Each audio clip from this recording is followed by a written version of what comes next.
ধসে পড়া রানা প্লাজার তৃতীয় তলায় অপারেটরের কাজ করতেন বরিশালের ছেলে রাজু।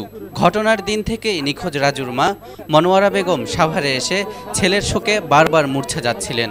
আর তার মেয়ে হাসি অঝোর ধারায় কেঁদে কেঁদে আল্লাহর কাছে ভাইয়ের জন্য প্রাণ ভিক্ষা চাইছেন।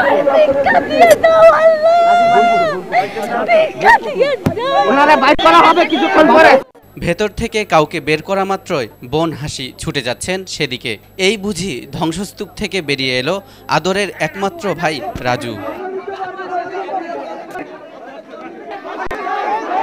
শুধু মনোয়ারা আর হাসিই নন, প্রিয়জনের খোঁজে দেশের বিভিন্ন প্রান্ত থেকে ছুটে এসেছেন স্বজনরা। আটকে পড়া হতভাগ্য শ্রমিকের ছবি হাতে নিয়ে ঘুরে ফিরছেন উদ্ভ্রান্তের মতো। কিন্তু কে দিবে তাদের সান্ত্বনা? এটা আমার ভাই, ছোট ভাইয়ের বউ, চাকরি করছে 3 তলায়।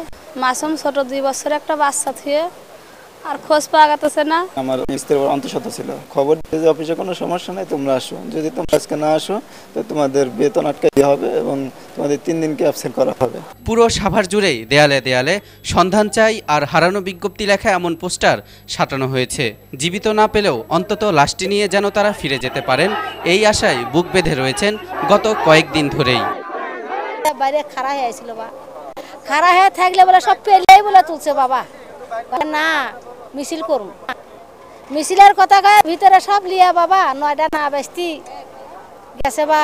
আর আমার বাচ্চা করে এত কষ্ট আমি করবো বাবা। মায়ের মন অশান্তি না, মা বললে কে ডাক দিবে? যদি জীবিত পাইতাম তাও হয়তো, কি যদি মৃত্যু পাইতাম তাও তো হয়তো মনটা শান্তি পাওয়া যাইতো। তবে সম্ভাব্য সকল স্থানে খোঁজাখুঁজির পরও প্রিয়জনকে না পেয়ে অনেকে অভিযোগ তুলছেন ধ্বংসস্তূপ থেকে বহু লাশ সরিয়ে ফেলা হচ্ছে।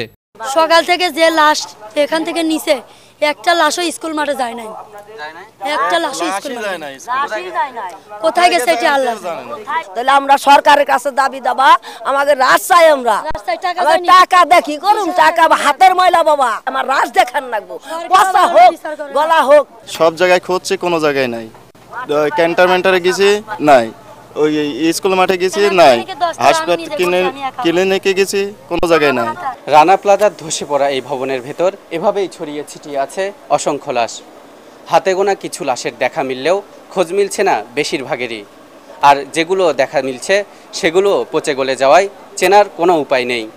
কিন্তু যে করেই হোক না কেন, প্রিয়জনের লাশ উদ্ধার করে পৌঁছিয়ে দেওয়া হবে পরিবার পরিজনদের হাতে।